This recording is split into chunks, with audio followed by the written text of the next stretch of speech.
ഈശംശേഖ് സ്തുതിയായിരിക്കട്ടെ. അമ്മ പ്രത്യക്ഷപ്പെട്ട് ഈ തിരുവാൾത്താരിൽ നിന്ന് എന്നെ അമ്മയുടെ സാക്ഷിയാക്കി ഉയർത്തിയ പിതാവും പുത്രനും പരിശുദ്ധാത്മാവുമായ സർവേശ്വരനും പരിശുദ്ധ അമ്മയ്ക്കും ആദ്യമേ തന്നെ 1000 നന്ദി. എൻ്റെ പേര് ആൻപ്രിയ വിൻസൻ. ഞാൻ വരുന്നത് തൊടുപുഴയിലെ പുറപ്പുഴയിൽ നിന്നാണ്. ഞാനൊരു BSc നഴ്സിംഗ് ഗ്രാജുവേറ്റ് ആണ്. ഈ കഴിഞ്ഞ 29-നായിരുന്നു എൻ്റെ ഗ്രാജുവേഷൻ.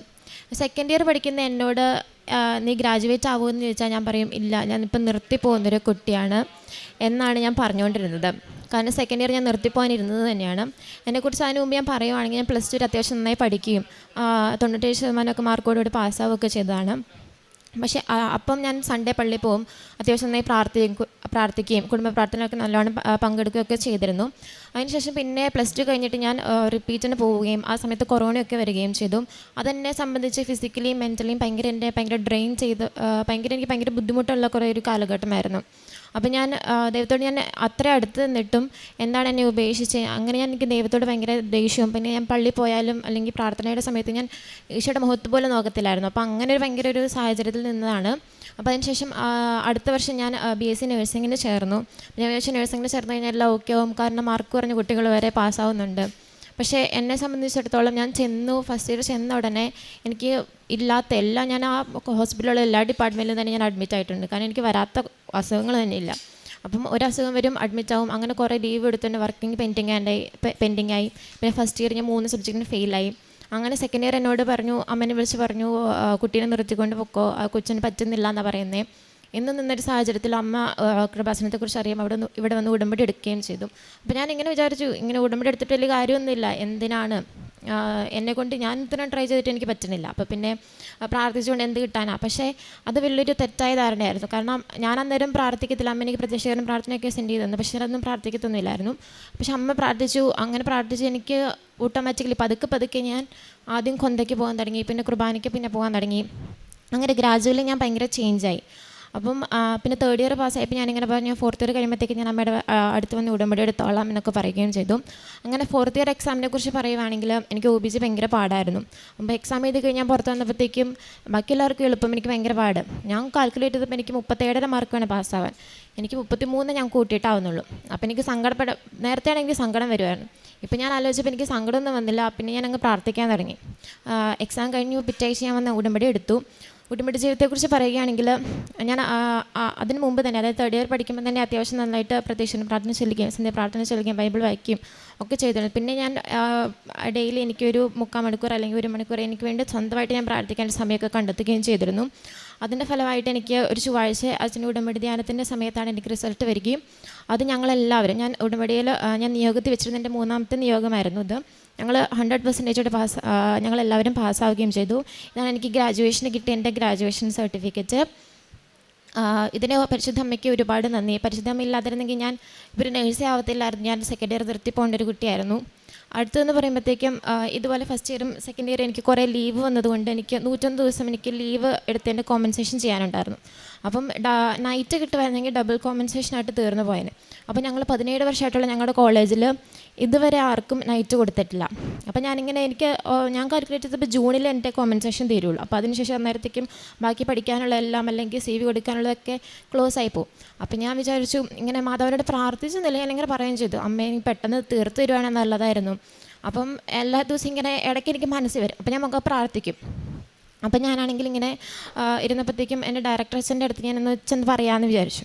അപ്പം ഞാൻ അച്ഛൻ്റെ അടുത്ത് പോകുന്നതിന് മുമ്പ് ഉപ്പിട്ട് പ്രാർത്ഥിക്കുകയൊക്കെ ചെയ്തു. അപ്പം അച്ഛൻ പറഞ്ഞു, എനിക്ക് നൈറ്റ് തരാം, ഇനി നഴ്സിംഗ് സൂപ്പറിനെ ചെന്ന് കാണാൻ പറഞ്ഞു. അപ്പം ഞാൻ സിസ്റ്ററിൻ്റെ അടുത്ത് പോകുന്നതിന് മുമ്പ് അവിടെയും സിസ്റ്ററിൻ്റെ ഓഫീസിൽ ഉപ്പിട്ട് പ്രാർത്ഥിച്ചതിൻ്റെ ഫലമായിട്ട് എനിക്ക് 3 ആഴ്ച നൈറ്റ് കിട്ടി. അപ്പം ഒരു നൈറ്റ് കിട്ടിക്കഴിഞ്ഞാൽ പിന്നെ അടുത്തത് 21 ദിവസം കഴിഞ്ഞ് നൈറ്റ് കൊടുക്കാൻ പാടുള്ളൂ. പക്ഷേ എനിക്ക് അടുപ്പിച്ച് 3 ആഴ്ച നൈറ്റ് കിട്ടി. അങ്ങനെ എനിക്ക് വ്യാഴാഴ്ചയ്ക്ക് മുമ്പായി ബുധനാഴ്ച എനിക്ക് വീട്ടിൽ വരാനും ഈസ്റ്റർ എനിക്ക് വീട്ടുകാരോടൊപ്പം ആഘോഷിക്കാനും ഒക്കെ പറ്റി. അടുത്തെന്ന് പറയുമ്പോഴത്തേക്കും എനിക്ക് കിട്ടിയ ഉടമ്പടിത്തൈലം ഉപയോഗിച്ച് കിട്ടിയ രോഗസൗഖ്യത്തെക്കുറിച്ചാണ്. അതെന്ന് പറയുമ്പോഴത്തേക്കും എനിക്ക് ന്യൂറോ സർജറി വാർഡിലായിരുന്നു. അപ്പോൾ അതുകൊണ്ട് ബെഡ് റിഡൻ ആയിട്ടുള്ള പേഷ്യൻസിനൊക്കെ തിരിക്കുകയും ഒക്കെ ചെയ്യുമ്പോൾ എനിക്ക് ഭയങ്കര ബാക്ക് പെയിൻ ആയിരുന്നു. അതെനിക്ക് ഭയങ്കര സിവിയറായിരുന്നു. എനിക്കൊന്നും നടക്കാനൊക്കെ ഭയങ്കര ബുദ്ധിമുട്ടായിരുന്നു. അപ്പോൾ ഞാനിങ്ങനെ എല്ലാ ദിവസവും രാവിലെയും വൈകുന്നേരം പ്രാർത്ഥിച്ചുകൊണ്ടിടത്തേലും തേച്ച് പ്രാർത്ഥിച്ചതിൻ്റെ ഫലമായിട്ട് എൻ്റെ ബാക്ക് പെയിനും മാറി. പിന്നെ ഞാനൊരു നേഴ്സ് ആയതുകൊണ്ട് ഞാൻ ഡ്യൂട്ടിക്ക് പോകുന്നതിന് മുമ്പ് എൻ്റെ കയ്യിലും 2 കയ്യിലും ഞാൻ ഉടമ്പടിത്തൈലം ഉപയോഗിച്ച് കുരിശ് വരച്ച് പ്രാർത്ഥിച്ചതിന് ശേഷമാണ് ഞാൻ പോകുന്നത്. കാരണം ഒരു മിസ്റ്റേക്കൊന്നും സംഭവിക്കാൻ പാടില്ല. അപ്പോൾ ഞാനങ്ങനെ പ്രാർത്ഥിച്ചപ്പം ഈ എൻ്റെ കയ്യിലൊരു ഗാംഗ്ലിയോൺ സിസ്റ്റം ഉണ്ടായിരുന്നു. അവിടെ അറിയാതെ അങ്ങനെ ഉടമ്പടിത്തൈലം തേച്ച് ആ ഗാംഗ്ലിയോൺ സിസ്റ്റം പോയി. അതെനിക്ക് സർജറി ചെയ്യണം, ആസ്പിറേറ്റ് ചെയ്ത് കളയണം എന്ന് പറഞ്ഞൊരു സിസ്റ്റമായിരുന്നു. അത് എനിക്ക് ആ സിസ്റ്റം കൊണ്ട് എനിക്ക് കൈ അനക്കാനോ ഒന്നും, എനിക്കൊരു ചെറിയ പാത്രം എടുക്കാനോ ഒന്നും പറ്റത്തില്ലായിരുന്നു. കാരണം ഇടയ്ക്കിടയ്ക്ക് എൻ്റെ കൈ സ്റ്റക്കാവുമായിരുന്നു. പിന്നെ അങ്ങനെ അതിൻ്റെ കംപ്ലീറ്റ്ലി ഭേദപ്പെട്ടു. പിന്നെ ഞാനിപ്പോൾ പറയുന്നത്, ഇപ്പം ആദ്യമായിട്ട് ഉടമ്പടി എടുക്കുന്നവർക്ക് വിചാരിക്കും എന്നെ ഇവിടെ വന്ന് ഉടമ്പടി എടുത്ത് കഴിഞ്ഞാൽ പെട്ടെന്ന് തന്നെ അനുഗ്രഹം കിട്ടും. അങ്ങനെയൊന്നുമല്ല. എനിക്ക് ഇപ്പം എന്ത് അനുഗ്രഹം കിട്ടിയാലും അതിന് മുമ്പ് എനിക്ക് ഭയങ്കര ബുദ്ധിമുട്ടായിരിക്കും. അതായത് ഞാൻ കുറേ കഷ്ടപ്പെട്ടിട്ടായിരിക്കും, കുറേ നമ്മൾ വിഷമിക്കും. ആദ്യം നമുക്കിതൊന്നും സാധിക്കത്തില്ല എന്നൊരു രീതി വരെ എത്തും. അതിനുശേഷം നമുക്ക് മാതാവ് അനുഗ്രഹം തരുള്ളൂ ഈശോയോട് ചോദിച്ചിട്ട്. അപ്പോൾ ആദ്യമൊക്കെ ഒരു ഭയങ്കര സങ്കടമായിരുന്നു. അപ്പോൾ ഞാൻ കരയുമായിരുന്നു, ഇത്രയും പ്രാർത്ഥിച്ചിട്ട് എന്നാ തരാത്തത്. പക്ഷേ ഇപ്പോൾ എനിക്കൊരു ബുദ്ധിമുട്ട് വന്നാൽ എനിക്ക് മനസ്സിലാവും, അതായത് ഇത് നിനക്ക് കിട്ടാനുള്ള അനുഗ്രഹം, അതുകൊണ്ടാണ് നിനക്ക് ആദ്യം ഈ ബുദ്ധിമുട്ട് വരുന്നത്. എക്സാമ്പിൾ പറയുകയാണെങ്കിൽ ഇപ്പോൾ ഞാൻ BSc നഴ്സിംഗ് കഴിഞ്ഞ അടുത്തൊരു കോഴ്സിന് ചേർന്നിട്ടുണ്ട്. അപ്പോൾ ആദ്യം എനിക്കൊരു നല്ലൊരു ഇൻസ്റ്റിറ്റ്യൂഷൻ എനിക്കൊരു മനസ്സിലുണ്ടായിരുന്നു. അപ്പോൾ ഞാൻ ഈ കോമ്പൻസേഷൻ സമയമായിട്ട് ഞാൻ വിചാരിച്ചു കൊടുക്കണ്ടെന്ന് വിചാരിച്ചിരുന്നു. അപ്പോൾ അവിടുത്തെ അഡ്മിഷൻ ക്ലോസ് ആയി. പക്ഷേ എനിക്കിപ്പോൾ അഡ്മിഷൻ കിട്ടിയത് വേറൊരു നല്ലൊരു ഇൻസ്റ്റിറ്റ്യൂഷനിലാണ്. അതുപോലെ ആത്മീയപരമായിട്ടെന്ന് പറയുമ്പോഴത്തേക്കും എനിക്ക് എല്ലാ ദിവസവും കുർബാനയ്ക്ക് പോകാൻ സാധിച്ചു. പിന്നെ ഉടമ്പടി എടുത്തതിന് ശേഷമാണ് ഞാൻ 4 വർഷം പഠിച്ച എൻ്റെ ഹോസ്പിറ്റലിൽ എല്ലാ ദിവസവും കുമ്പസാരം ഉണ്ടെന്ന് ഞാൻ അറിയുന്നത്. അപ്പോൾ അങ്ങനെ കൂടി 2 ആഴ്ച കൂടുമ്പോൾ എനിക്ക് കുമ്പസാരിക്കാൻ പറ്റുന്നുണ്ട്. പിന്നെ ഞാൻ കാരുണ്യപ്രവൃത്തി ചെയ്യുന്നതെന്ന് വെച്ചിട്ടുണ്ടെങ്കിൽ സ്റ്റുഡൻ്റ് ആയത് എനിക്ക് അധികം ചെയ്യാൻ പറ്റത്തില്ല. പക്ഷേ ഞാൻ 3rd ഇയർ അല്ലെങ്കിൽ 2nd ഇയർ വരെ എങ്ങനെയാണെന്ന് വെച്ചാൽ എന്നോട് പറഞ്ഞ പണി, അതായത് സ്റ്റാഫ് നേഴ്സ് പറയും ഇന്നത് ചെയ്യാൻ. അപ്പോൾ ഞാൻ അത് മാത്രം ചെയ്തിട്ട് വരായിരുന്നു. പക്ഷേ ഇപ്പോൾ എങ്ങനെയാണെന്ന് വെച്ചിട്ടുണ്ടെങ്കിൽ ഞാൻ ആ പേഷ്യൻ്റെ അടുത്ത് ചെയ്യുന്ന ബെഡ് ആയിട്ടുള്ള പേഷ്യൻസ് ആയിരിക്കും, അവർക്ക് ബൈസ്റ്റാൻഡേഴ്സിന് ഒറ്റയ്ക്ക് കൈകാര്യം ചെയ്യാൻ പറ്റത്തില്ലായിരിക്കും. അപ്പോൾ ഞാനും കൂടെ സപ്പോർട്ട് ചെയ്തിട്ട് ഞാനാണ് അവരുടെ മിക്ക കാര്യങ്ങളും ചെയ്തു കൊടുത്തുകൊണ്ടിരുന്നത്. അതിന് ഞാൻ മാക്സിമം പരിശ്രമിക്കാറുണ്ട്. പിന്നെ പത്രം, അതായത് നമുക്ക് തീരെ പാവപ്പെട്ട പേഷ്യൻസും ഒന്നും എന്താ ചെയ്യേണ്ടതെന്ന് സ്റ്റക്കായി നിൽക്കുന്ന ആൾക്കാർ വരാറുണ്ട്. അപ്പോൾ ഞാൻ അവർക്ക് പത്രം കൊടുക്കാറുണ്ട്. അപ്പോൾ അങ്ങനെ ഞാൻ പത്രം കൊടുത്ത വഴി ഇവിടെ വന്ന് ഉടമ്പടി എടുക്കുകയും പിന്നെ തിരിച്ച് ഡോക്ടറെ കാണാൻ പിന്നെ വിസിറ്റ് ചെയ്യുമ്പോൾ എന്നെ വന്ന് കണ്ടാൽ വഴി നിൽക്കുമ്പം ഇങ്ങനെ വന്ന് മോള് തന്ന പത്രം വെച്ച് മാതാവിൻ്റെ അടുത്ത് പോയി ഉടമ്പടി എടുത്തു അങ്ങനെ പറയുന്നവരുമുണ്ട്. അപ്പോൾ അതെനിക്ക് ഭയങ്കര ഒരു സന്തോഷമായിട്ട് തോന്നി. കാരണം ഞാൻ മാതാവിനെ ഒട്ടും സ്നേഹിക്കാതെ അങ്ങനെ വെറുത്ത് പോയിരുന്ന ജീവിതത്തിൽ ഞാൻ കാരണം ബാക്കിയുള്ളവർ ഇവിടെ വന്ന് ഉടമ്പടി എടുക്കുന്നു എന്നൊക്കെ പറയുമ്പോഴത്തേക്കും പിന്നെ എനിക്ക് ഭയങ്കര സങ്കടമായിരുന്നു. മാതാവ് എനിക്ക് പ്രത്യക്ഷപ്പെടുകയും അങ്ങനെ മുല്ലപ്പൂവിൻ്റെ മണം അങ്ങനെയൊന്നും ഉണ്ടാവുകയും ചെയ്തിട്ടില്ല. പക്ഷേ ഇപ്പം ഞാനൊരു കാര്യം ചെയ്യുമ്പോഴത്തേക്ക് എനിക്കിങ്ങനെ മനസ്സിൽ നിന്നൊരു തോന്നലുണ്ടാകും, അത് ഇന്നത് നീ ചെയ്യണം, ഇന്നത് നീ ചെയ്യാൻ പാടില്ല എന്ന്. അതെനിക്ക് തോന്നുന്നത് മാതാവ് പറയുന്നത് തന്നെയാണ്. അപ്പം അത് തെറ്റിച്ച് ഞാൻ ചെയ്തിട്ടുണ്ടെങ്കിൽ അത് മൊത്തം മണ്ടത്തെറ്റല്ല പൊട്ടത്തെറ്റായിരിക്കും. അപ്പം അത് പറയുന്നതനുസരിച്ച് ചെയ്തിട്ടുണ്ടെങ്കിൽ ഭയങ്കര ഹാപ്പി ആയിട്ടും എല്ലാം നല്ല രീതിയിൽ നടക്കും. അതെനിക്ക് ഭയങ്കര ഒരു അനുഗ്രഹമായിട്ട് ഫീൽ ചെയ്തിട്ടുണ്ട്. അതെൻ്റെ ഉടമ്പടിക്ക് ശേഷമാണ് അങ്ങനെ ഒരു ഫീൽ, അല്ലെങ്കിൽ ഇങ്ങനെ ഒരു ഉള്ളിൽ നിന്ന് ഇങ്ങനെ അങ്ങനെ ചെയ്യുന്നൊരു തോട്ട് വന്നു തുടങ്ങിയത്. പിന്നെ ഞാൻ മാക്സിമം എനിക്ക് വേണ്ടി എൻ്റെ ആഗ്രഹത്തിന് വേണ്ടിയിട്ടല്ല ഞാൻ പ്രാർത്ഥിക്കുന്നത്. എനിക്കിപ്പോൾ പേടിയാണ്. കാരണം ഇത്ര അനുഗ്രഹം കിട്ടിയിട്ട് ഞാൻ ദൈവത്തിൽ നിന്ന് അകന്നു പോവോ, പിന്നെയും പഴയതുപോലെ ആവുമോ എന്നൊരു ചിന്തയുണ്ട്. അപ്പം എനിക്ക് ആഗ്രഹങ്ങളൊന്നുമില്ല. എല്ലാം ഞാൻ പ്രാർത്ഥിക്കുന്നത് ദൈവത്തോട് കൂടുതൽ ചേർന്ന് നിൽക്കണം, ദൈവസ്നേഹത്തിൽ വളരാം എന്നാണ് ഞാൻ പ്രാർത്ഥിക്കുന്നത്. അല്ലാണ്ട് എനിക്ക് ഇന്ന ആഗ്രഹം ഒന്നും വേണമെന്നൊന്നുമില്ല. അത് ദൈവത്തോട് ചേർന്നിട്ട് എനിക്ക് കിട്ടുമെന്ന് എനിക്ക് ഉറപ്പം തന്നെയാണ്. പിന്നെ ഇപ്പം ഞാൻ മറ്റുള്ളവർക്ക് പണ്ടൊക്കെ ഞാൻ എന്നോട് പ്രാർത്ഥിക്കുന്നവർക്ക് വേണ്ടി ഞാൻ പ്രാർത്ഥിക്കാം എന്ന് പറയാറുണ്ട്, പക്ഷെ ഞാൻ പ്രാർത്ഥിക്കുന്നില്ല. പക്ഷെ ഇപ്പോൾ ബാക്കിയുള്ളവരുടെ ആഗ്രഹങ്ങൾ കണ്ടറിഞ്ഞ് എനിക്ക് അവർക്ക് വേണ്ടി പ്രാർത്ഥിക്കാൻ സാധിക്കാറുണ്ട്. ഇത്ര അനുഗ്രഹം നൽകിയ അതേ പരിശുദ്ധ മാതാവിൻ്റെ ഈശോയ്ക്ക് ഒരുപാട് നന്ദി. ഈശോയ്ക്കും പരിശുദ്ധ അമ്മയ്ക്കും ആയിരം നന്ദി പറയുന്നു. ഞാൻ ഫെബ്രുവരി 2023 ഉടമ്പടി എടുത്തത്. ഇവൾ പറഞ്ഞ പോലെ തന്നെ ഇവളുടെ ആവശ്യത്തിന് വേണ്ടിയായിരുന്നു, ഭൗതിക ആവശ്യത്തിന് വേണ്ടിയായിരുന്നു ഞാനിവിടെ വന്നത്. പക്ഷേ അതിനുശേഷം ആ 3 പുതുക്കിന് ശേഷം ഞാൻ ഒരു നിയോഗം പോലും എൻ്റെ ഭൗതികമായിട്ട് വെച്ചിട്ടില്ല. എല്ലാം മാതാവ് അറിഞ്ഞ് ചെയ്തുകൊണ്ടിരിക്കുകയാണ്. ഇപ്പോൾ എനിക്ക് കിട്ടിയിരിക്കുന്ന ഏറ്റവും വലിയ അനുഗ്രഹമാണ് എൻ്റെ മോളുടെ ഈ സാക്ഷ്യം. അവൾ പറഞ്ഞതുപോലെ തന്നെ അവൾ ഒത്തിരി അകന്ന് ജീവിക്കുകയായിരുന്നു, പ്രാർത്ഥനയിലും വിശ്വാസ ജീവിതത്തിൽ നിന്നൊക്കെ. അവളോട് ഞാൻ പറഞ്ഞില്ല ഉടമ്പടി എടുക്കണമെന്നോ ഉടമ്പടി നിബന്ധനകൾ പാലിച്ച് ജീവിക്കണമെന്നോ ഒന്നും ഞാൻ ആവശ്യപ്പെട്ടില്ല. അവളായിട്ട് തന്നെ വന്ന് എന്നോട് ഉടമ്പടി എടുക്കണമെന്ന് പറഞ്ഞു. ഞാനിവിടെ കൊണ്ടുവന്നു, ഉടമ്പടി എടുത്തു. കൃത്യമായിട്ടെല്ലാ നിബന്ധനകളും ദൈവസ്നേഹത്തോടു കൂടി പാലിക്കുന്നത് കാണുമ്പോൾ എനിക്ക് എവിടെ തന്നെയാണോ എന്നൊരു സംശയം തോന്നുന്നുണ്ട്. അത്രയ്ക്ക് മാറ്റം അവളുടെ ജീവിതത്തിൽ വന്നു. അതാണ് എനിക്ക് കിട്ടിയ ഏറ്റവും വലിയ അനുഗ്രഹം. ഞാനിതിനു മുമ്പ് 2 പ്രാവശ്യം ഇവിടെ സാക്ഷ്യം പറഞ്ഞിട്ടുള്ളതാണ്. ഈശോയ്ക്കും പരിശുദ്ധ അമ്മയ്ക്കും കൊടാനുകൂടി നന്ദി പറയുന്നു. സങ്കീർത്തനങ്ങൾ 46:1. ദൈവമാണ് നമ്മുടെ അഭയവും ശക്തിയും, കഷ്ടതകളിൽ അവിടുന്ന് സുനിശ്ചിതമായ തുണയാണ്. ആൻപ്രിയ വിൻസൻ എന്ന ഈ സഹോദരി തൻ്റെ ഉടമ്പടി ജീവിതത്തിൻ്റെ ഏറ്റവും വലിയ ജീവിതാനുഭവത്തെയാണ് സാക്ഷ്യപ്പെടുത്തിയത്.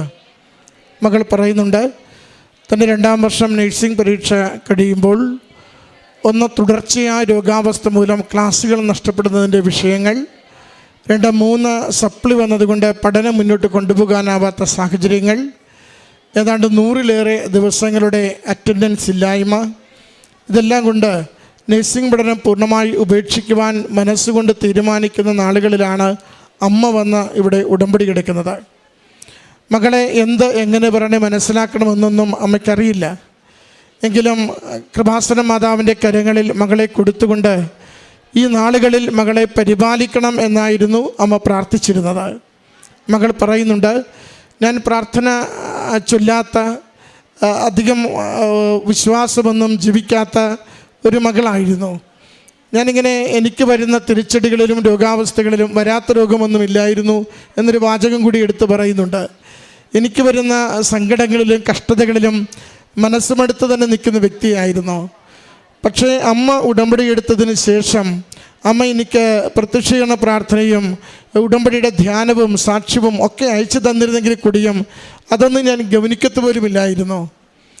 എങ്കിലും ഞാനത് അതിനോടിങ്ങനെ എതിർത്ത് നിന്നിരുന്നെങ്കിൽ കൂടിയും എൻ്റെ അമ്മ ഒരല്പം പോലും മടുപ്പ് കൂടാതെ പ്രാർത്ഥിച്ചതുകൊണ്ട് പതിയെ ജപമാല ചൊല്ലുവാൻ, പതിയെ അവിടെ കുർബാനയിൽ പങ്കുചേരുവാൻ, പതിയെ പ്രത്യക്ഷീകരണ പ്രാർത്ഥന ചൊല്ലുവാൻ എൻ്റെ ഉള്ളിൽ നിന്ന് തന്നെ താല്പര്യം വന്നുകൊണ്ടിരുന്നു. ഇത് ഒരു ദൈവികമായ പ്രവൃത്തിയാണ്. നമ്മൾ ഉടമ്പടി എടുക്കുമ്പോൾ നമ്മൾ ആരെയെങ്കിലും നിയോഗം മറ്റുള്ളവരുടേതാണ് ഹൃദയത്തിൽ കാണുന്നത് അമ്മ മാതാവിനെ ഏൽപ്പിക്കുന്നതെങ്കിൽ ഒരു ദിവസം കൊണ്ടോ ഒരു മാസം കൊണ്ടോ ആ വ്യക്തിക്ക് മാറ്റമുണ്ടാവുന്നില്ല, സാഹചര്യങ്ങൾക്ക് വ്യത്യാസമുണ്ടാകുന്നില്ലെന്ന് കരുതി പ്രാർത്ഥനയിൽ നിന്ന് പിന്നോട്ട് പോകരുത്. നിങ്ങൾ അമ്മ മാതാവിൻ്റെ കരങ്ങളിൽ ഒരു വിഷയം ഏൽപ്പിച്ചു കൊടുത്തു, ആ നിമിഷം മുതൽ അമ്മ മാതാവ് ആ വിഷയത്തിൽ പ്രവർത്തിച്ചു തുടങ്ങും. കൃത്യമായിട്ട് തിരുക്കുമാരനോട് പറഞ്ഞ് പ്രവർത്തിച്ചു തുടങ്ങും. നമ്മൾ ഒറ്റ നോട്ടത്തിൽ പെട്ടെന്നത് കാണുന്നില്ലെങ്കിൽ കൂടിയും നമ്മൾ തിരിച്ചറിഞ്ഞുകൊണ്ടിരിക്കും അവർ മാറുന്നുണ്ടെന്ന്. ഈ മാറ്റം വളരെ പ്രധാനപ്പെട്ടതാണ്. പ്രിയമുള്ളവരെ, ഉടമ്പടി അതുകൊണ്ട് ആരെയൊക്കെയാണോ ജീവിതത്തിൽ ഇങ്ങനെ ചേർന്ന് നിൽക്കുകയും വേദനയോടെ നിൽക്കുകയും ഒക്കെ ചെയ്യുക, അവർക്ക് വേണ്ടി എടുക്കുവാനാണ് ഈ അമ്മയുടെ സാക്ഷ്യം നമ്മളെ സഹായിക്കുന്നത്. മകൾ പറയുന്നുണ്ട്, ഞാൻ ഈ പുതിയ ജീവിതത്തിലേക്ക് വന്നു തുടങ്ങിയപ്പോഴാണ് അവിടെ എല്ലാ ദിവസവും കുമ്പസാരമുണ്ടെന്ന് പോലും അറിഞ്ഞത്. 4 വർഷം ഒരിടത്ത് പഠിച്ച മകൾ ഉടമ്പടി ജീവിതത്തിലേക്ക് വരുമ്പോഴാണ് അറിയുന്നത് എല്ലാ ദിവസവും കുമ്പസാരമുണ്ട്, 2 ആഴ്ചയിലൊരിക്കൽ എനിക്ക് കുമ്പസാരിക്കാൻ പറ്റും എന്നൊക്കെ കണ്ടത്. അത് അരിയറൊന്നുമില്ലാതെ 3, 4 വർഷ പരീക്ഷകൾ നന്നായി എഴുതി സമയത്ത് പൂർത്തീകരിച്ച് വിജയിക്കുവാൻ നിസ്സാരമായി അമ്മ മാതാവ് മകളെ സഹായിക്കുന്നുണ്ട്.